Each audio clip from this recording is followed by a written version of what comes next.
Hey, everybody. Welcome to Quality First Real Estate's weekly training. Today is February 11th. We got Valentine's Day right around the corner. 2021. 2021. Not that's 2020. Right. Thank 2021. the Lord. A much better year, at least so far. Absolutely. It's nice to be. I kind of missed the first part of the last training. So it's nice to be here live and with you. So we'll mute each other back and forth kind of and try and keep our conversational aspects from echoing because we share the same space, Adam and I do. That being said, welcome to Real Estate Farming 101.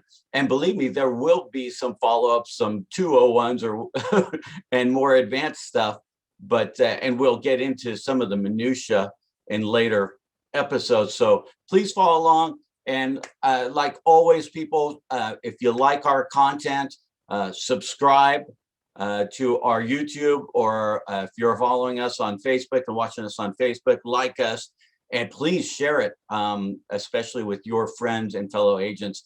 These trainings are designed to enhance the life of our agents and increase the overall credibility of our industry as a whole. So that's important to me. Absolutely. Got to use the mute and unmute thing. All right. So Real Estate Farming 101. Most people have a general idea, I would say, about what a farm is.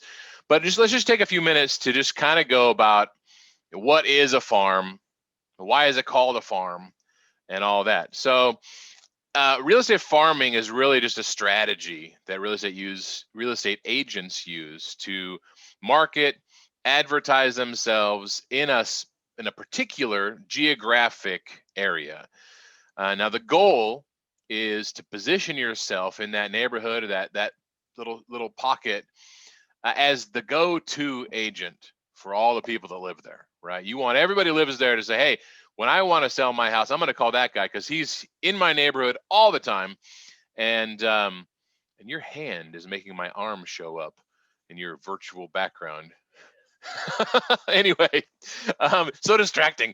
And so you want to be top of mind for everybody who's going to be doing real estate activity, buying, selling, moving up, moving down, any of that stuff. And so to successfully farm a neighborhood, however, you're going to need to do some basic things. You're going to want to learn everything you can about that neighborhood, about the demographics of the people that live there, and really you're doing that because you want to be able to provide a customized message specifically designed for that demographic group of people, right? So, Noel, why is geographic farming so powerful? Well, the reality is that we'd love to catch every client everywhere, but it's too expensive. It's too daunting to cover large areas at any given time. So by doing that, you're going to be by having a set geographic area, you're going to have a lot more ability to control your actions, the expense of doing it, which is a real thing. And we're going to talk quite a bit about that. One of my biggest concerns is always how does a person without a lot of resources getting in this business farm effectively and control a budget? That's always a big deal to me. So how do you pick your farm? How do you pick what that area is going to be, and how do you get an effective area for you? Adam has some great ideas.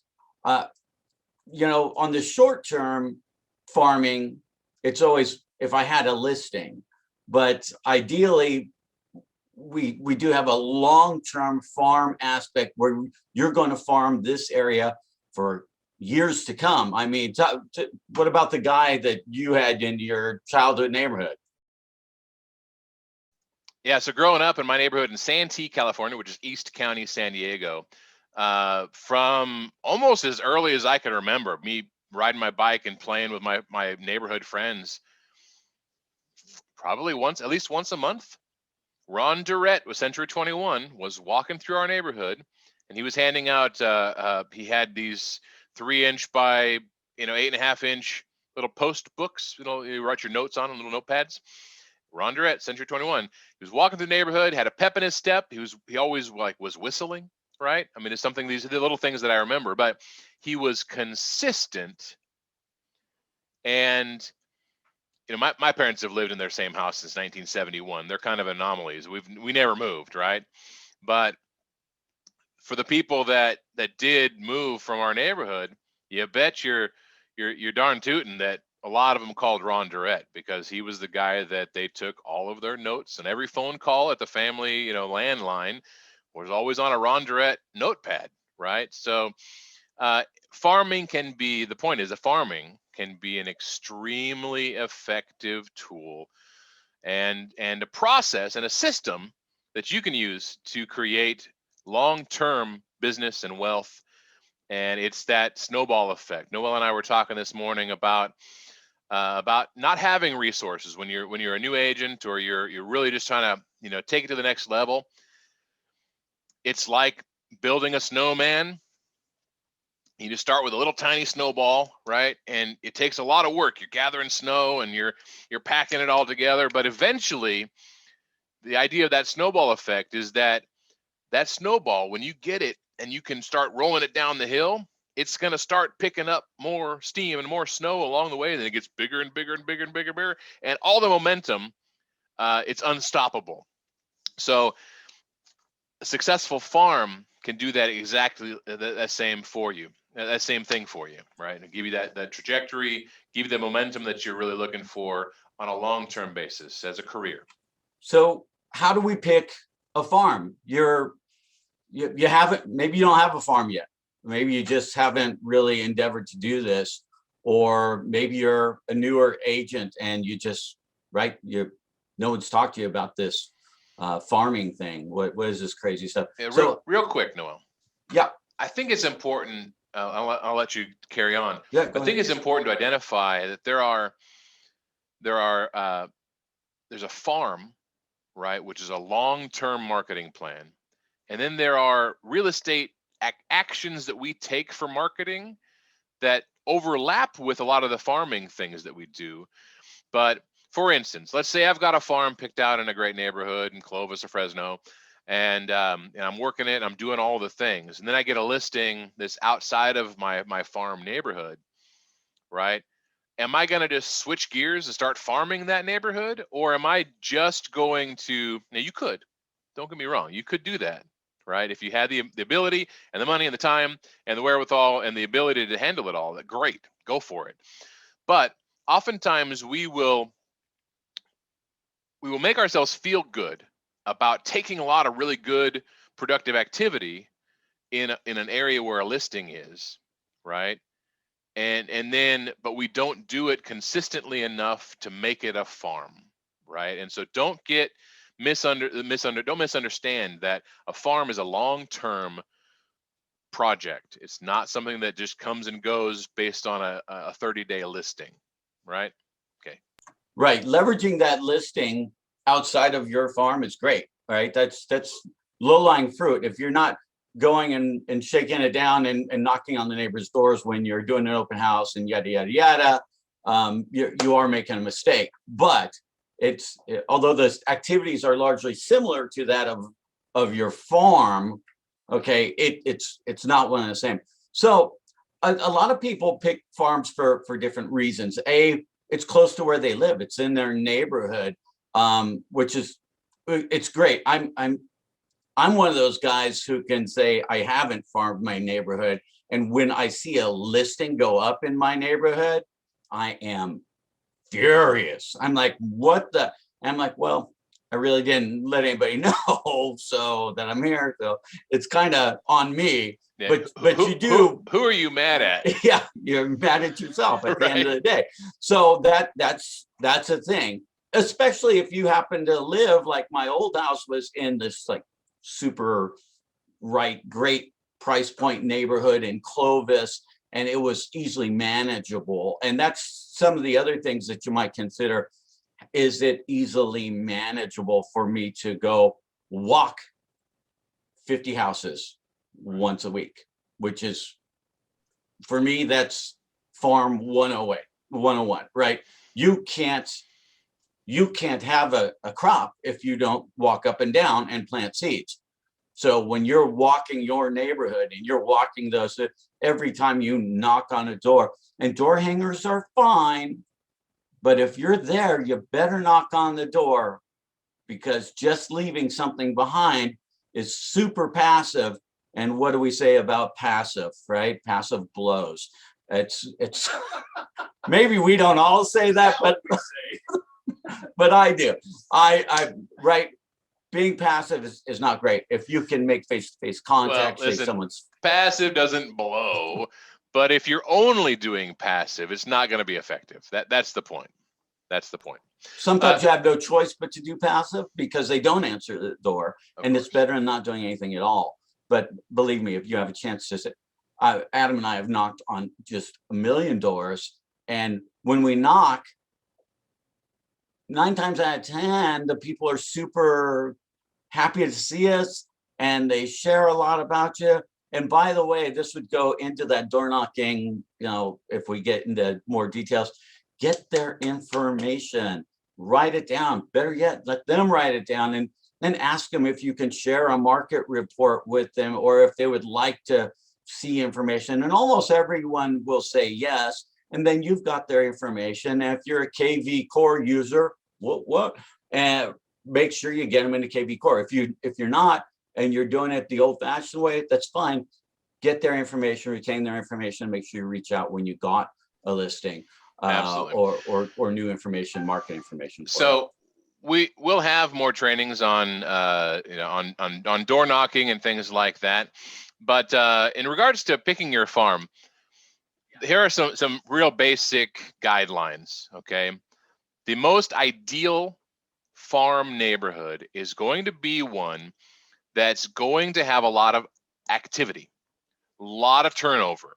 Okay, typically speaking, those neighborhoods consist of homes that are primarily built with the smaller family in mind, right? The starter homes.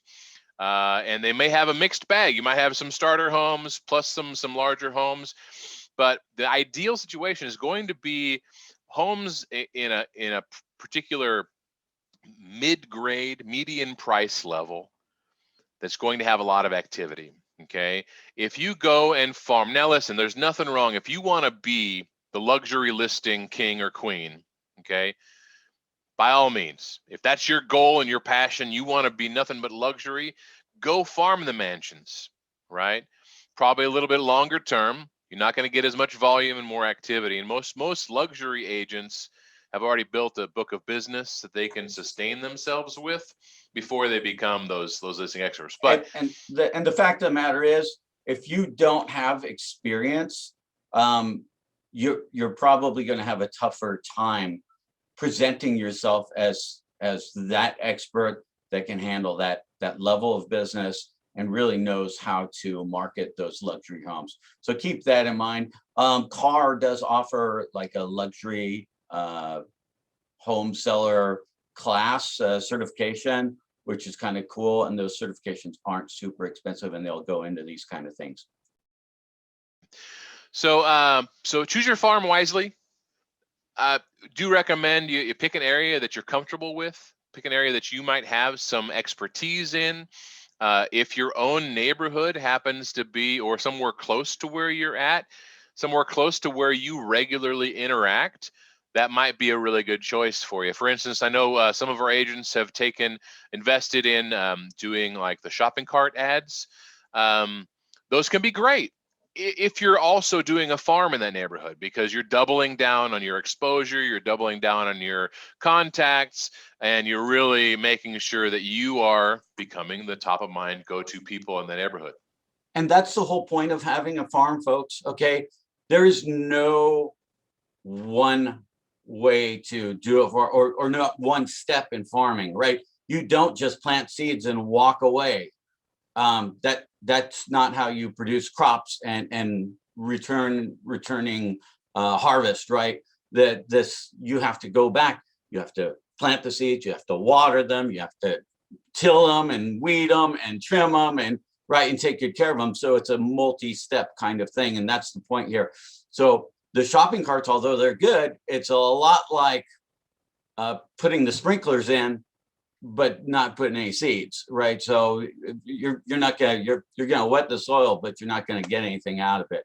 So keep that in mind. That's probably a nice, and we would call that on the more expense side of working your farm, but certainly a viable way to add to what you're already doing.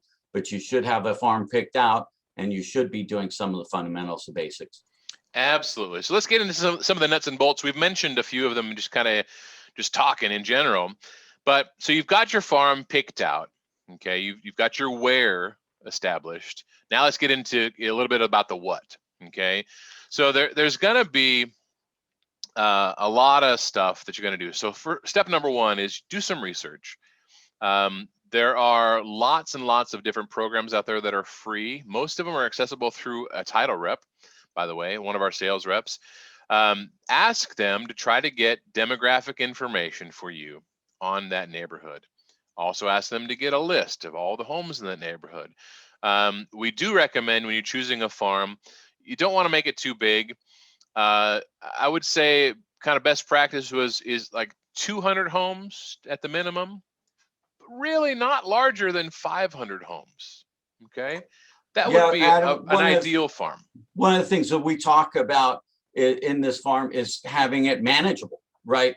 And so I look at this personally. I look at breaking this farm up, right? My 200 homes, my 200 acres, right? That I can work 50 acres a week, right? I can go work 50 homes. So that's a 1 day walk for me, right? And then next week I'm gonna go walk on the other 50 acres, right? And that way I can come, everybody gets its fair share of effort, and I come back and cycle back around. So 200 is 200 to 500 is probably a good number. So your neighborhood, when you're choosing that neighborhood, should be indicative of that, or at least the core of your neighborhood. Another thing that I like to do in picking that neighborhood is using Every Door direct mail, their route codes, and making sure the bulk, if not all of that neighborhood is in that route code. Because when you go to doing postcards, it's you can send a very dynamic postcard at 16.5 cents per unit, right? As opposed to 35 cents for a little tiny insignificant postcard. Right, so you can go to way more homes, and you'll be working the fringe of your farm too, with those postcards, but certainly the homes in your neighborhood are going to get those postcards. And this is kind of the next step besides just walking that I would be doing. But those are some things in picking that neighborhood that are important. Sure. But when you're doing your research, you're looking at the demographics and things, because you're doing all this because you're going to start marketing to this neighborhood, right? And you need to figure out what's going to be the best line of thinking, what's going to be the best message that I can send to these people. So an example, for instance, let's say in your 200 to 500 homes, you've got a large segment of those homes that are that we'd consider good candidates for the empty nester phase of life, right? They've lived in their home for 10 to 15 plus years, probably no kids present anymore, larger home, like over 2,000 square feet. Those are the really good candidates for empty nest conversations, right? So you can formulate all of your communications, your flyers, your postcards, emails if you can get them, and things like that, focusing on folks that want to minimize their maintenance, reduce their square footage, downsize, make their life a little easier, maybe get rid of the 2-story down to a single story, that sort of thing. So that's just an example of what you're looking for when you are trying to identify the demographic side of things. All right, so we already kind of talked about how large your farm should be. Now let's talk about, I'm really getting into the brass tacks here. Budget and schedule. Okay. The reality is your farm can be as large or as small as you want it, but you want to make sure that it's of a size that you can afford to do all of the things necessary to be productive for a long time. Okay. So we recommend establishing a monthly budget, figuring out how much can I afford right now to on a monthly basis to invest into my farm. Then you're going to want to write down a reasonable and manageable schedule that maximizes your touches. Now, a touch is basically how many times you're dropping a piece of communications at that home. And then you should have weekly, monthly, and quarterly tasks that are in your to-dos, in your plan for the farm. All right. Now, in our handout, we have identified some free tasks that you can do, as well as some cost tasks. Now, this is by no means an exhaustive list, but let's go through a few of them. Noah, you want to tackle the free ones? I love tackling the free ones because I'm a super cheapskate. Listen. He's an expert at free. I am, and if you're not, you ought to be, unless you're like, independently wealthy or something like that. I built my business off the free and the cheap. And don't get me wrong, I invested when I was able to invest, but a lot of you have gotten into this business. Many people will get in with like one deal in their back pocket, auntie's, uncle's listing, and by all means, unless that's super rural or something like that, that might just be your first farm. And if you can base a listing as your, how you build your farm area, your initial farm area, you should, because so much comes with that. But door knocking, again, I'm going to tell you, it's the free thing to do, right? And again, it's manageable, like we're talking about, once a week, go do that. And again, people are going to pay attention to you. You're going to get to know people. They're going to see you on a regular basis because you're coming back. If you do nothing but door knock your 4 neighbors, right? Your 4, 50, 60, 70 houses, whatever they are, once a week for 2 months. If you don't have 2 listings, call me, email me. I'll go with you, and we'll figure it out. One of the things that you do like to do, Adam and I are really big. We make a nice little market report. And it's nice if there is some real estate activity in there, because that would be the stuff you feature. I've got this listing and I will feature that. But you have something to knock on the door. Hey, I'm here. This is some information on a real estate activity. If you're interested in hearing more, right, get their information. So that's free. Going and creating, you could create a neighborhood landing page, right? You can have your face, especially if you get to know people and you're inviting them to be friends on your Facebook in your neighborhood. There's Nextdoor, which is a great app. And you can share a market report on Nextdoor. It's free. You share it, say, hey, real estate activity in your area, and Nextdoor users will get to know you. These are free ways to post information, using a blog, door knocking, volunteering for events. And again, by following the process and getting that listing, right, that's going to expand on the things that you can do. Do a car wash at your listing. right? And take the money. Don't steal my idea. It's in the free. It's in the free. I'm I- not stealing anything. I know. And It's my great idea yesterday. it is a great idea. But I've done coat drives, right? Pajama drives at listings.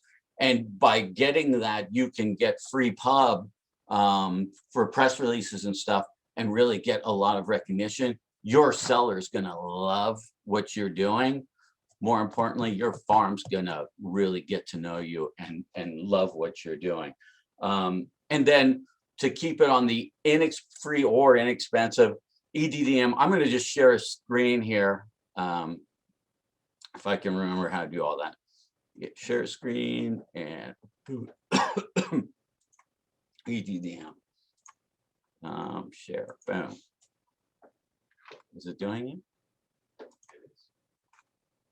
Am I, which screen am I sharing? I don't see it. Currently sharing the post office.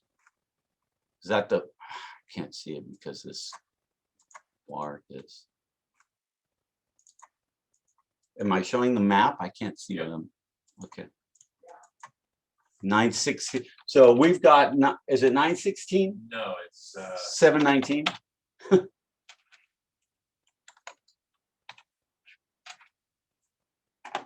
So this would be a great example of a nice neighborhood on every door direct mail. 719 Pecan? Yep.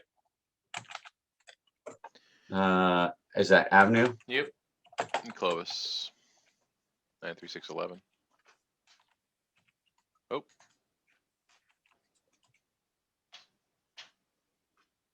Okay. So this is, we're on the Every Door Direct Mail website. And boom, there you go. And you can go, let me zoom in just a little bit. And you can see, I can put right on that. And that shows me all the streets in that postal route code. It also on there will show you exactly how many residents are there, 693, and how much it would cost for me to mail a postcard. And EDDM, the flat requirements for the postcard are really kind of cool. You can make some really big postcards that will stand out in the mail. And if you mail on Wednesday, they're going to get there on Friday, the day that there isn't a lot of junk mail. So it's really going to stand out as a great mail piece. So for $130, and if you're at Quality First, how much does it cost to print those things at Quality First, Adam? I'm pretty sure it costs nothing. The big zero. Yeah, it's we have industrial printers, so you print them, you cut them, you put the EDDM indication. There is some packaging things, and you drop it at a postcard, but it's super inexpensive. Now and you can see on that map some clear blocks that you can pick 4 blocks and work those 50 to 60 homes on those blocks on your door knocking, 1, 2, 3, 4 weeks. And then at the end of the month, send that EDDM postcard, whether it's just a marketing piece, or if you've got a listing, or it's just sold, somebody else is listing this sold in your neighborhood. So be it, it happens. But you can still say this was sold. It is a actual fact. So this is a great feature. If you haven't used EDDM, come on by. I'll show you how to use the site, print the forms. It's super easy. Now, so this particular postal route code has 693 residents in it. So that goes a little bit above our recommended farm size. But because of the cost savings for mailing, you can go ahead and continue to mail all 693 of them, but then identify your 200 to 500 homes within that postal code that you're really going to focus on, and just count the rest of them as bonus communications. Right. I'm not proposing that you walk all 693 homes in this route, but the other, if you're only doing 200 or 400, the other 300, 293 are bonus, and they're at least getting your information too. So that's great. And you're doing it for less than you would be paying for postcards. but significantly less. And the pieces are way more dynamic. I use a 8.5 by 11. I print it, I make them super long, cut it right down the middle, and it's a weird shape and it's big and it's just really hard to ignore. I've also done 6 by 9s. Adam and I have had a lot of recognition. I can't tell you, we were farming, I sent these out, I did a post on Nextdoor, and the next thing I know, we've got, what did we end up with, like 3 listing appointments that right there when we got Shirley, and yeah, so it was great. Very effective way to do it, and do it on the cheap. Yeah. So just to recap, you can post to Facebook groups. You can either start or contribute to any local blogs. You can do door knocking and walk in the neighborhood. You can volunteer for events in the neighborhood. For instance, if there's an elementary school, they might have some PTC stuff you can take advantage of. That's a parent teacher, club. If there are any local businesses in your in that area, you can walk through them and ask if you can put up like business cards and things like that. So there's lots and lots of free things you can do.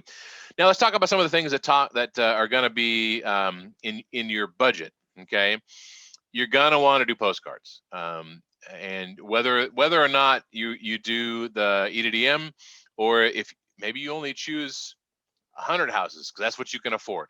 Okay, whatever you do, make sure that you have budgeting for a mail piece. Now, I went ahead and I created this postcard yesterday using a free program called Canva. It's canva.com. And it was pretty easy. It's drag and drop. It's a nice little template. By the way, are we coming up? Everybody seeing that? Noel? I'm seeing you. You see me, not the postcard? Correct. Oh, I got to click the share. Okay. So this postcard I created on canva.com, and it's really easy. I got, we have this property, we have a buyer, it's a buyer that we're representing, and this is now pending, right? So we're going to be sending out this postcard. I just got 50 for because this is not a farm for us. This is a taking advantage of real estate action. But the principle is the same. I want to have a good message. It's now pending. Okay. Do you, Mr. Homeowner, that's really close to this home, do you want to know how much your house is worth? Because maybe you want to sell as well. I generated this free QR code. This is going to send them directly to our home valuation site that is attached to our kvCORE website. Okay, everybody with kvCORE, they have their own personal website.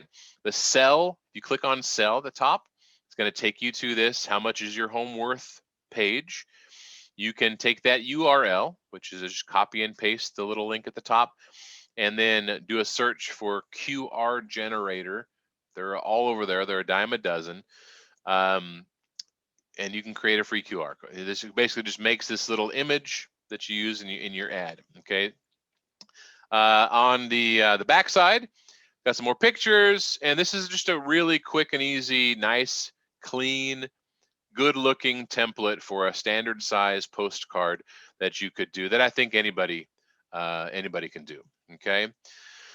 All right. So postcards. You're also going to hopefully you have your own website, or you have your kvCORE site. Please take advantage of kvCORE. It's an amazing tool that the company is offering for everybody. So when we talk about farming, Adam, just real quick, for the people that aren't Quality First agents that might be watching this, just quick hit on kvCORE. It is something we offer. We subscribe to it, and it's a monthly.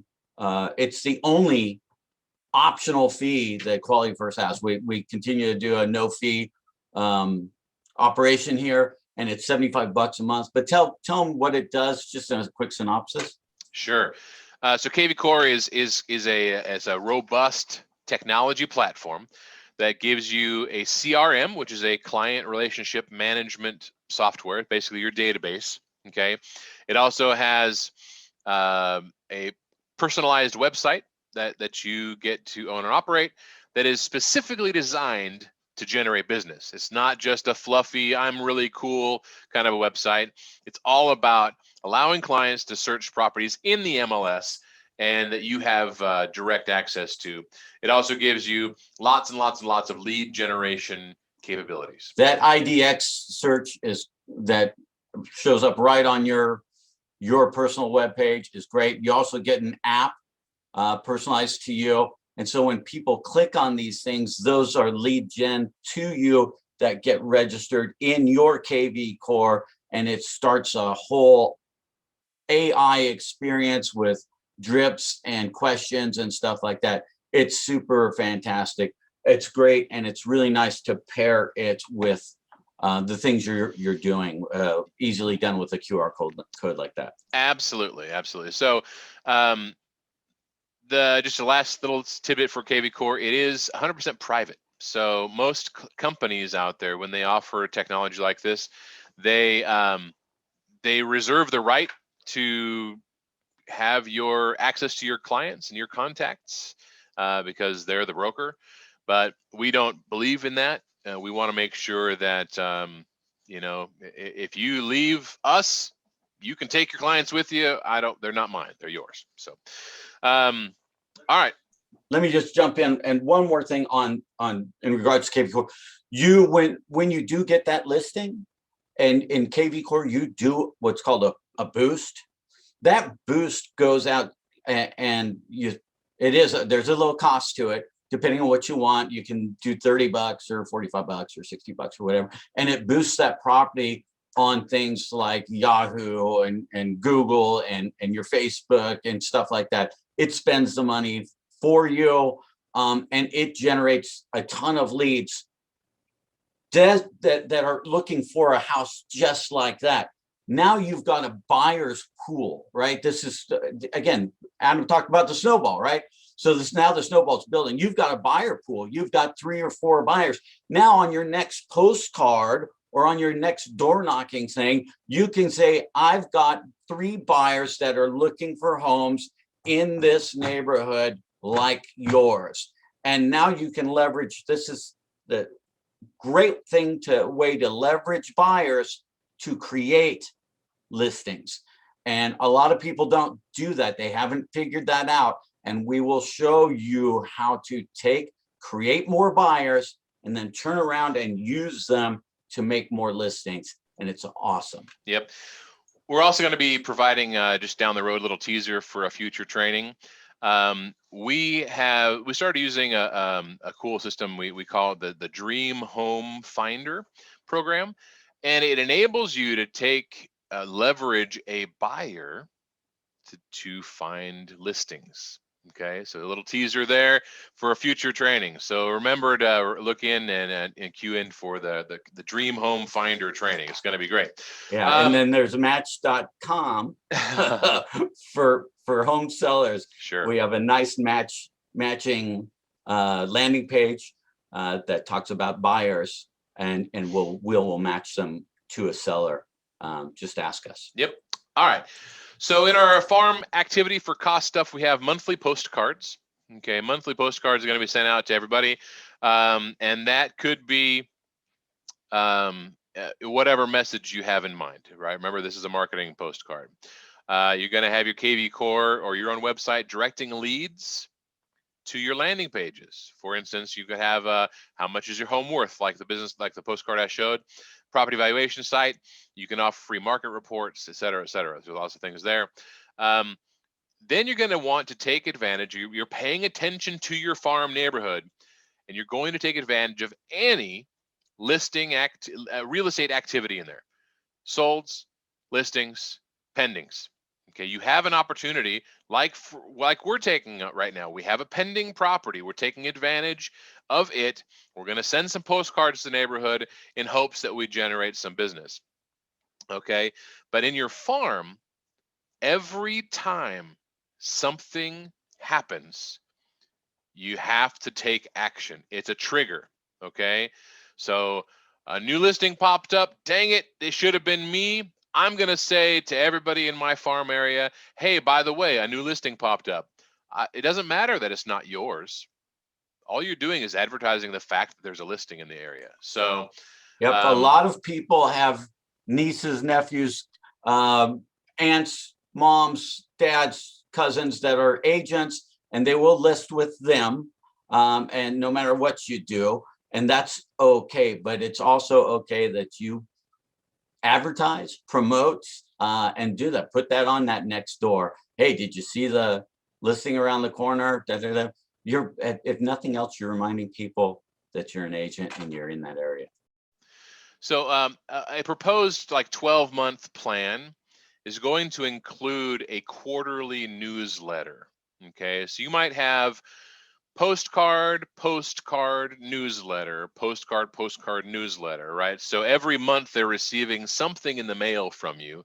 And then every so often it's going to be a newsletter rather than a postcard, right? So you're changing it up a little bit, staying top of mind, and taking that next level to give them something a little bit more robust, rather than just a postcard. Okay, so you're sending something every month, right, to your farm, and then every third month make it a newsletter. That's really a great way.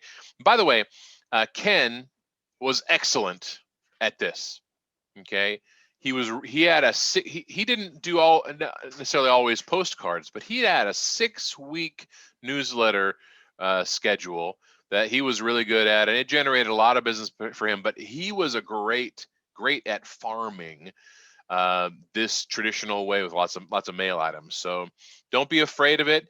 And then you can, if you want to get outside of the box, you can also think of like a sponsored event where you are having it catered and spending a little money and inviting the neighborhood to a barbecue or to whatever.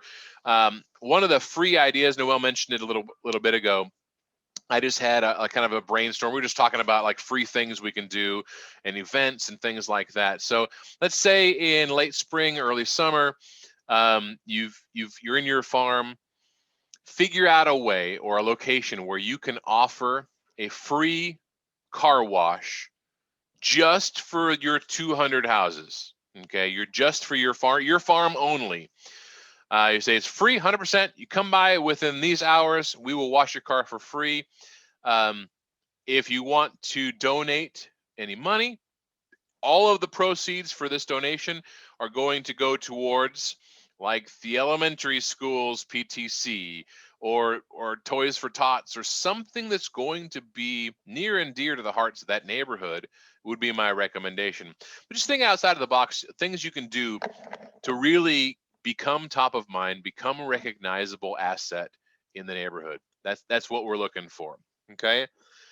So Noel, let's talk about as we wrap up here, just some of other best practice marketing. We've kind of covered a lot of it, just in general as we've gone through, but just as a recap, general consistent marketing stuff that we should consider on a regular basis.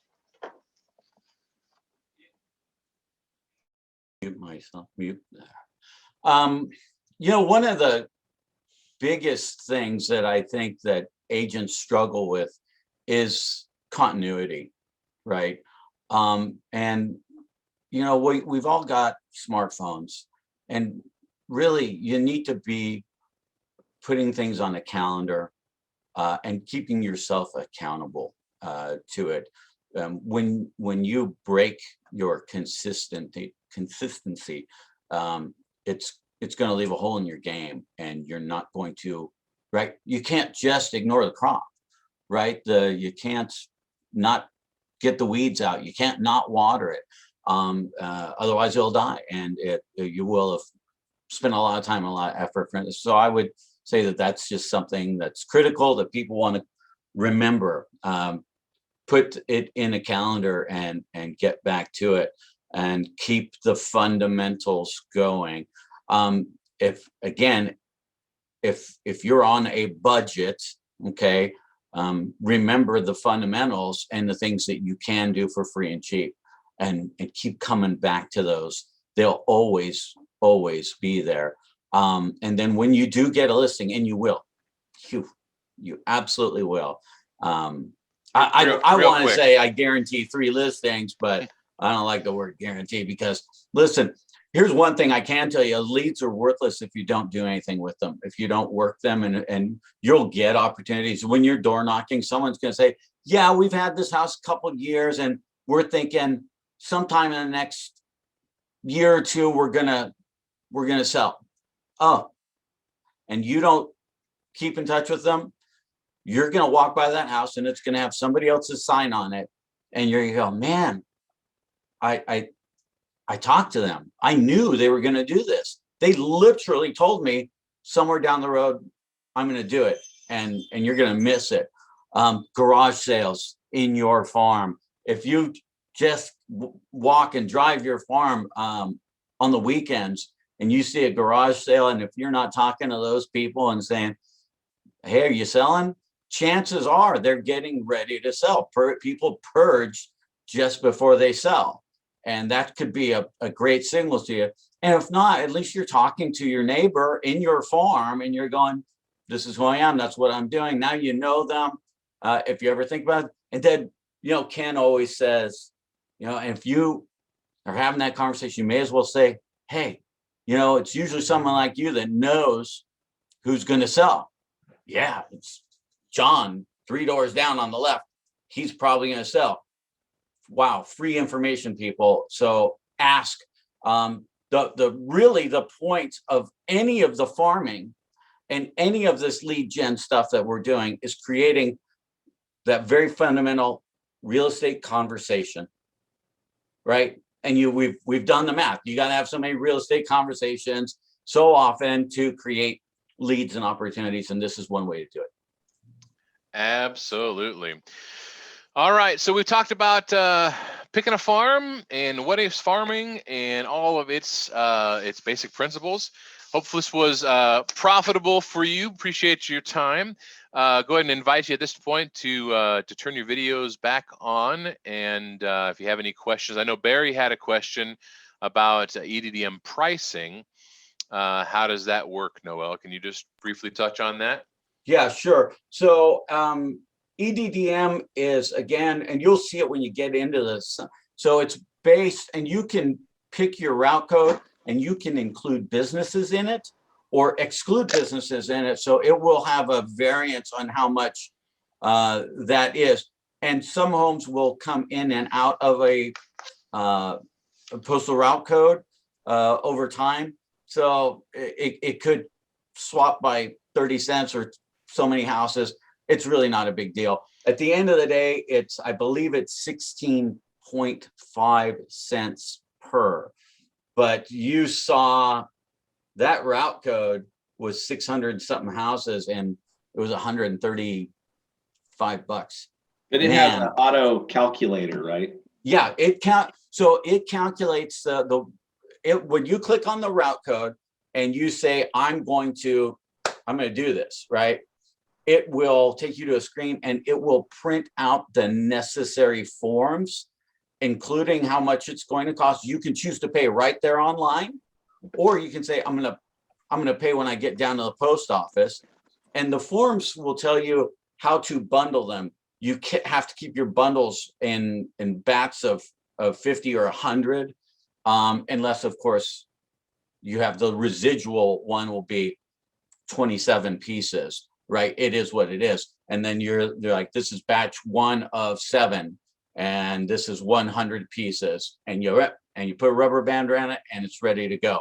And so you'll have 7 of those. You go in, and then you have the master sheet, and you give that to the postmaster right there, and he or she will ring you up, and you pay for it right there. And keep your receipt. It is a tax deductible item for your business. So I hear. I'm not a licensed tax consultant, so I can't give tax advice.